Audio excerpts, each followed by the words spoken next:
Good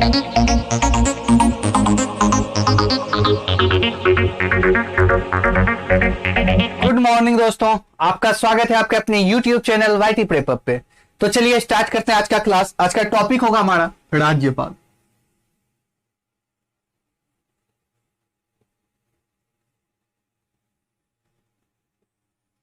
हम लोग आज राज्यपाल के बारे में पढ़ेंगे।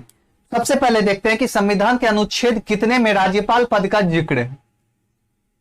तो ये अनुच्छेद 152 ये कहता है कि भारत के हर राज्य में एक राज्यपाल होना चाहिए, ठीक है। लेकिन अनुच्छेद 153 ये क्या कहता है? ये कहता है कि एक राज्य का राज्यपाल एक से अधिक राज्य के राज्यपाल हो सकते हैं। एक राज्य के राज्यपाल एक से अधिक राज्य के राज्यपाल हो सकते हैं। सपोज मान लेते हैं अगर आप अगर बिहार के राज्यपाल हैं तो आप यूपी के भी राज्यपाल हो सकते हैं, ठीक है। आर्टिकल कितने के तहत इसका जिक्र है? तो 153 के तहत। क्या एक राज्य के राज्यपाल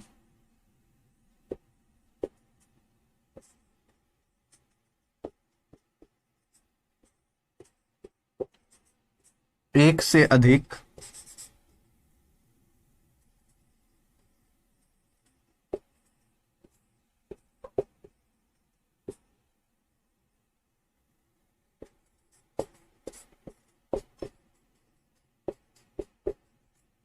पाल हो सकते हैं।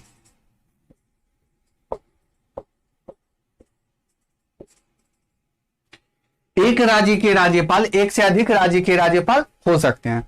उसके बाद राज्यपाल जो होते हैं वो संवैधानिक प्रमुख होते हैं। राज्यपाल क्या होते हैं? संवैधानिक प्रमुख होते हैं। राज्यपाल क्या होते हैं? ये संवैधानिक मुख्य राज्यपाल क्या है? संवैधानिक प्रमुख है। ये वास्तविक प्रमुख नहीं है। देखिए एग्जाम में क्या क्वेश्चन बनेगा वो आपको हम थोड़ी देर में बता रहे हैं। पहले आप लोग लिखते जाइए जो हम लिखा रहे हैं, उसके बाद आपको बताएंगे कि एग्जाम में क्वेश्चन कहां से बनेगा। अब हम लोग देखते हैं इनका योग्यता क्या।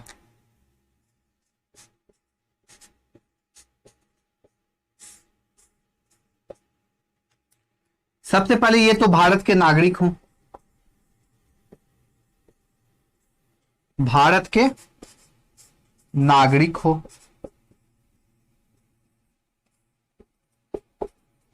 दूसरा नंबर, इनका उम्र कम से कम, न्यूनतम, मैक्सिमम नहीं, ध्यान से पढ़िएगा, न्यूनतम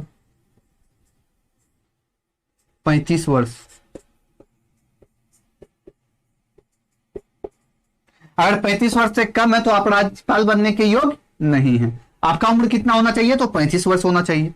उसके बाद आप किसी भी लाभ के पद पे ना हो, किसी भी लाभ के पद पे ना हो।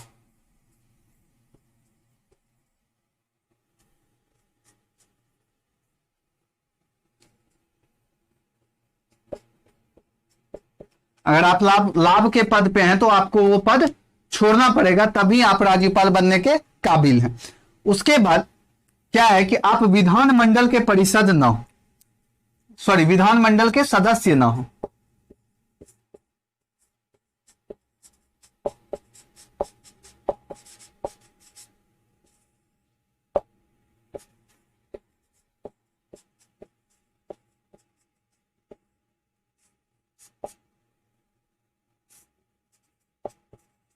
आप विधानमंडल के सदस्य ना हो। तो अब आइए आपको हम ये बताते हैं कि एग्जाम में क्वेश्चन पूछता कहां से है। सबसे पहले क्वेश्चन यहीं से पूछेगा कि राज्यपाल का पद का जिक्र अनुच्छेद कितने में है? तो वो आपका 152 है। 152 में ये पद है आपका, ठीक है। उसके बाद पूछ देगा कि एक राज्य से अधिक राज्यपाल के होने का जिक्र अनुच्छेद कितना में है? तो वो आपका 153 में है। अनुच्छेद से भी क्वेश्चन बहुत बार पूछता है। अगर राज्यपाल से क्वेश्चन आएगा तो मैक्सिमम उम्मीद कीजिए कि आपका ये अनुच्छेद ही पूछेगा। अनुच्छेद क्या पूछेगा कि ये राज्यपाल का पद कहां से लिए हैं, कौन से अनुच्छेद में राज्यपाल का पद है? तो 152। और एक से अधिक राज्य के राज्यपाल होने का जिक्र कितने में है? तो 153। उसके बाद ये पूछ देगा कि संवैधानिक प्रमुख है कि वास्तविक प्रमुख है। राज्य के राज्यपाल संवैधानिक प्रमुख है कि वास्तविक प्रमुख है? तो आपको हमेशा याद रखना है कि राज्य के संवैधानिक प्रमुख होते हैं जिस प्रकार की राष्ट्रपति महोदय केंद्र में होते हैं, उसी प्रकार राज्य में क्या होता है? राज्यपाल महोदय होते हैं वो सिर्फ और सिर्फ संवैधानिक प्रमुख होते हैं, वास्तविक प्रमुख नहीं होते हैं। उसके बाद हम देखेंगे कि इनका योग्यता क्या है, राज्यपाल बनने के लिए योग्यता क्या होना चाहिए, क्वालिफिकेशन क्या होना चाहिए कि आप राज्यपाल बनने योग्य हो। तो सबसे पहले कि आप भारत के नागरिक हो। अगर आप भारत के नागरिक नहीं है तो आपको नागरिकता लेना पड़ेगा, ठीक है। अगर आप भारत के नागरिक नहीं है तो आपको नागरिकता लेना पड़ेगा, तभी आप राज्यपाल बनने के योग्य होंगे। दूसरा नंबर, न्यूनतम उम्र 35 वर्ष, कम से कम आयु। अगर आप 35 वर्ष से कम है 34 तो आप नहीं कर सकते फाइट। आपको कम से कम उम्र आपका होना चाहिए 35 वर्ष। उसके बाद किसी भी लाभ के पद पे ना हो, किसी भी लाभ के पद पे ना हो, ना आप गवर्नमेंट जॉब में हो, ना ही आप विधायक हो, सांसद हो, कुछ ना होना चाहिए। आप किसी भी लाभ के पद पे ना, अगर उस पे हैं तो आपको त्याग पत्र देना पड़ेगा। आप देखे होंगे अभी कि इलेक्शन चल रहा है, तो उसमें इलेक्शन का सब प्रक्रिया चल रहा है, तो अभी डीजीपी महोदय सबसे पहले उनको क्या बीआरएस से लेना पड़ा, उनको त्याग पत्र देना पड़ा, उनको पद छोड़ना पड़ा, तभी वो चुनाव के लिए टिकट, खुदा न खास्ते उनको टिकट नहीं मिल पाया। लेकिन अगर उन पद से चुनाव लड़ते तो उनको पहले क्या करना पड़ा, अपना पद छोड़ना पड़ा, तभी वो चुनाव के लिए फाइट कर सके, ठीक है। तो जीता जागता एग्जाम्पल डीजीपी गुप्तेश्वर पांडे है ही आप लोगों के सामने। उसी तरह से राज्यपाल में भी सेम कंडीशन है, अगर वो किसी पद पे हैं तो आपको वो छोड़ना पड़ेगा, तभी आप राज्यपाल बनने के योग्य होंगे। उसके बाद आते हैं विधानमंडल के सदस्य ना हो, आप विधानमंडल के सदस्य ना हो, ना विधानसभा में ना विधान परिषद में। क्लियर। अब हम लोग देखेंगे कि राज्यपाल पद हम लोग लिए कहां से।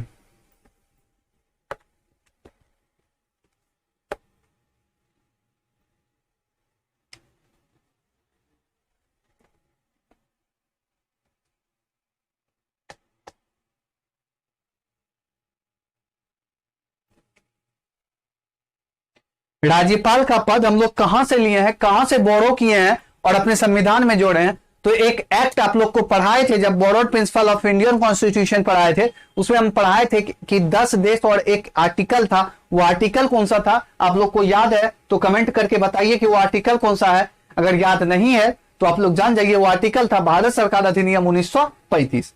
आर्टिकल कौन सा, भारत सरकार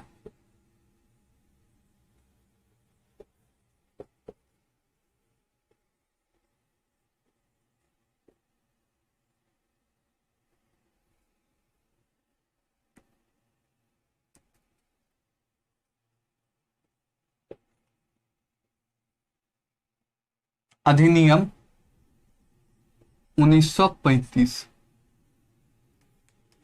कौन सा एक्ट है, तो भारत सरकार अधिनियम 1935। इससे हम लोग ये आपका राज्यपाल का पद बोरो किए, इससे हम लोग राज्यपाल का पद लेकर के अपने संविधान में जोड़े हैं। वो क्या है, भारत सरकार अधिनियम 1935। तो क्या है ये, तो ये आर्टिकल, ये आपका क्या है, तो ये आर्टिकल है, इसी से हम लोग राज्यपाल का पद लिए। ठीक है, यहां तक सबको क्लियर है। तो आप लोग एक बार लाइक बटन दबा दें ताकि हम समझेंगे, आप लोग को हर चीज अच्छे से समझ में आ रहा है, आप लोग समझ पा रहे हैं। उनके बाद हम इनका देखते हैं कि इनको नियुक्त कौन करता है।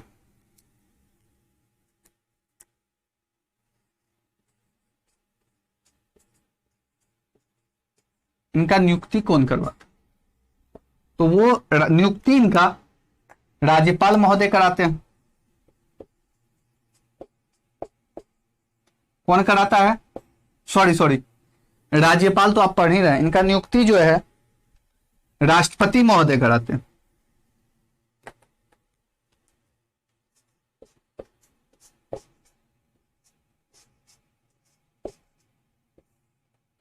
नियुक्ति कौन कराता है, तो राष्ट्रपति महोदय कराते हैं। उनके बाद इनको अगर शपथ त्याग पत्र देना हो,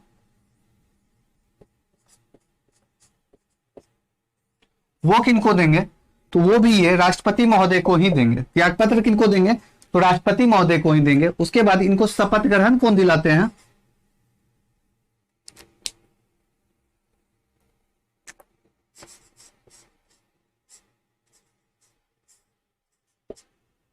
तो हाई कोर्ट के मुख्य न्यायाधीश।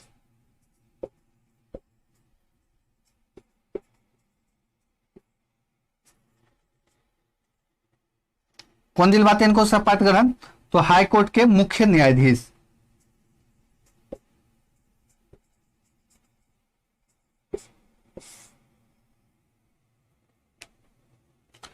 तो यहां तक क्लियर है। देखिए इसमें अब क्वेश्चन कहां से बनेगा, तो क्वेश्चन देखिए यहीं से 2-3 पॉइंट से क्वेश्चन बनता है कि नियुक्ति कौन करवाते हैं, तो वो राष्ट्रपति महोदय करवाते हैं। त्याग पत्र किनको देंगे राज्यपाल महोदय, तो वो भी राष्ट्रपति महोदय को देंगे। और राज्यपाल महोदय का शपथ ग्रहण कौन करवाते हैं, तो वो भी हाईकोर्ट के मुख्य न्यायाधीश करवाते हैं। ठीक है, क्लियर। और हाईकोर्ट के मुख्य न्यायाधीश को कौन नियुक्त करते हैं, तो राज्यपाल महोदय करते हैं। इसी तरह से चलता है, कभी गाड़ी पे 9 तो 9 पे गाड़ी।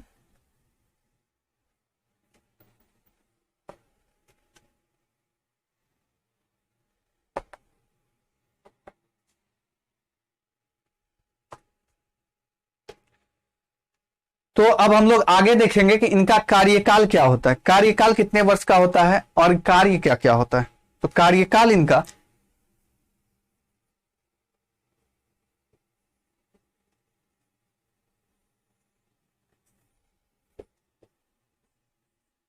5 वर्ष का होता है। और एक कार्य देख लेते हैं कि कार्य क्या क्या होता है।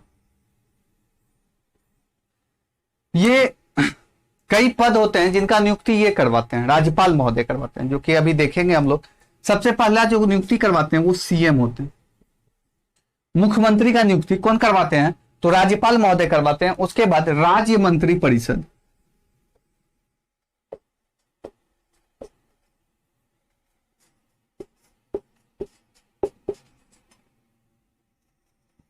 राज्य मंत्री परिषद, इनका भी नियुक्ति कौन करवाता है, तो आपका राज्यपाल महोदय करवाते हैं। उसके बाद वीसी, वाइस चांसलर, यूनिवर्सिटी के वाइस चांसलर को कौन नियुक्त करते हैं, तो वो भी आपके ये राज्यपाल महोदय करते हैं। उसके बाद जिला जज,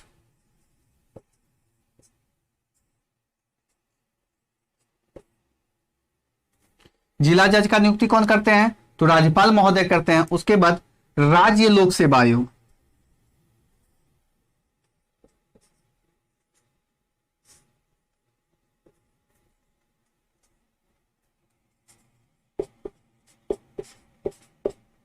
क्या राज्य लोक सेवा आयोग का नियुक्ति कौन करते हैं, तो वो भी राज्यपाल महोदय करते हैं। राज्य चुनाव आयोग,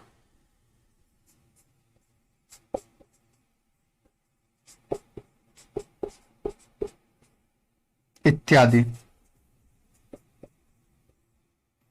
ये सारा कार्य कौन करते हैं, नियुक्ति का कार्य कौन देखते हैं, ये सारे पद का नियुक्ति कौन करवाते हैं, तो राज्यपाल महोदय करवाते हैं। तो यहां तक आप लोग को समझ में आ रहा है। तो आप लोग बार बार बोल रहे हैं लाइक बटन दबा दीजिए ताकि हम समझेंगे कि आप लोग को समझ में आ रहा है। अगर नहीं समझ में आ रहा है तो कमेंट बॉक्स में कमेंट कीजिए, या कहीं पे आपको डाउट लग रहा है, कुछ समझ में नहीं आया, या कहीं पे आप सवाल बना रहे हैं, कहीं फंस रहे हैं, फिर भी आप लोग कमेंट बॉक्स में जाएं, कमेंट कीजिए और बताइए कहां पे आपको दिक्कत हो रहा। फिर हम लोग उसके बाद आपका डाउट क्लियर करने के बाद ही हम लोग आगे बढ़ेंगे। ठीक है, तो आप लोग स्क्रीनशॉट ले लीजिए, फिर हम लोग आगे देखते हैं।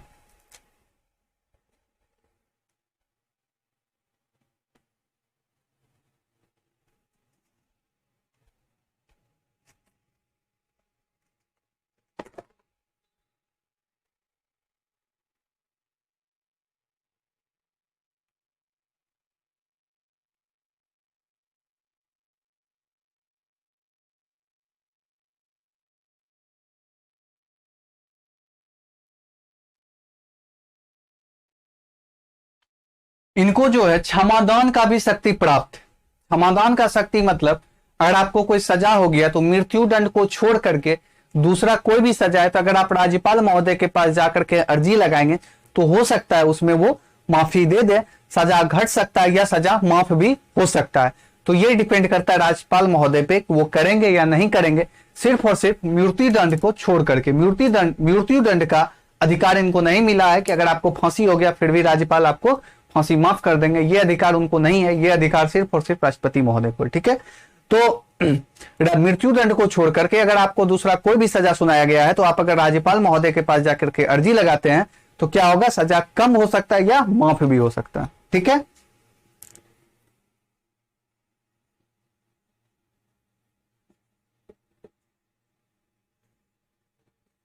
क्षमादान शक्ति इसमें क्या है कि मृत्यु दंड को छोड़ के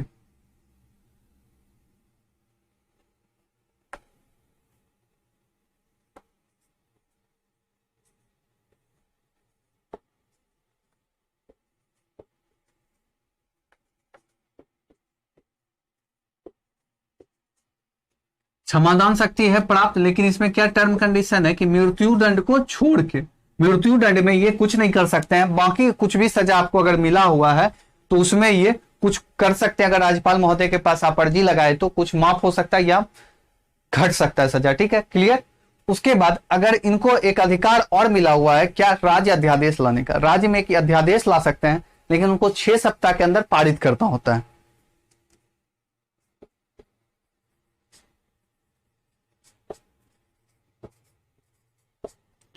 ये आर्टिकल कितने के तहत ला सकते हैं, तो ये अनुच्छेद 213। देखिए क्वेश्चन यहां से बनेगा आपका कि राज्य में जो अध्यादेश लागू होता है वो आर्टिकल कितने के तहत लगता है, तो आर्टिकल 213, यही क्वेश्चन बनेगा आपसे। क्या क्वेश्चन बनेगा कि राज्य में जो अध्यादेश लगता है, मतलब जारी किया जाता है, वो आर्टिकल कितने के तहत जारी किया जाता है, तो आर्टिकल 213 के तहत किया जाता है। हमेशा याद रखिएगा कि आर्टिकल 213 के तहत किया जा सकता है। आपसे अध्यादेश नहीं पूछेगा, आपसे क्वेश्चन ये पूछेगा कि राज्य में जो अध्यादेश जारी होता है वो आर्टिकल कितने के तहत होता है, तो आर्टिकल 213 के होता है, ठीक है, क्लियर, यहां तक समझ गए आप लोग।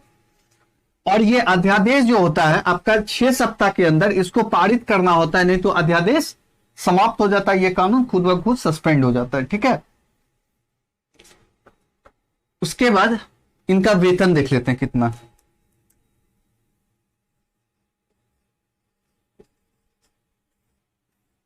वेतन इसका 3,50,000 है, ठीक है, वेतन कितना है, 3,50,000। उसके बाद पेंशन भी इनको मिलता है, वो कितना मिलता है, तो आपका 50%, वेतन 50%। तो आपसे क्वेश्चन पेंशन नहीं, पेंशन पूछ देगा, 3,50,000 लिख लीजिए, याद कर लीजिए, ये भी इंपॉर्टेंट ही है। तो railway exam point of view से राज्यपाल के लिए जितना भी इंपॉर्टेंट क्वेश्चन था हम सारा करवा चुके हैं। आप लोग जाइए सेट बनाइए, रेलवे का सेट बनाइएगा। अब हम आपको पढ़ाए हैं रेलवे, बनाने लगिएगा एसएससी तो क्वेश्चन आपसे बिल्कुल नहीं बनेगा, 100% नहीं बनेगा, हम लिख के देते हैं। आप रेलवे का सेट उठाइए, रेलवे बनाइए, आपसे 100% बनेगा, ये भी हम लिख के देते हैं, ठीक है। बार बार बता रहे हैं कि आपको हम जो पढ़ा रहे हैं ये क्लास आपका रेलवे, एनटीपीसी, आरआरबी का क्लास है, ठीक है, एसएससी का नहीं है, क्योंकि एसएससी में थोड़ा सा क्वेश्चन का लेवल ऊपर हो जाता है रेलवे से। तो आप लोग रेलवे का सेट बनाइए, रेलवे 100% बनेगा। रेलवे के लिए हम आपका बहुत अच्छे से कवर करवा रहे हैं, वही क्वेश्चन करवा रहे हैं जो आपसे एग्जाम में पूछेगा। तो ठीक है, आज का क्लास यहीं तक था, राज्यपाल भी आज हमारा समाप्त हो गया। अब हम लोग आगे देखेंगे, ठीक है। तो जय हिंद दोस्तों, अगले क्लास में मिलते हैं, तब तक के लिए।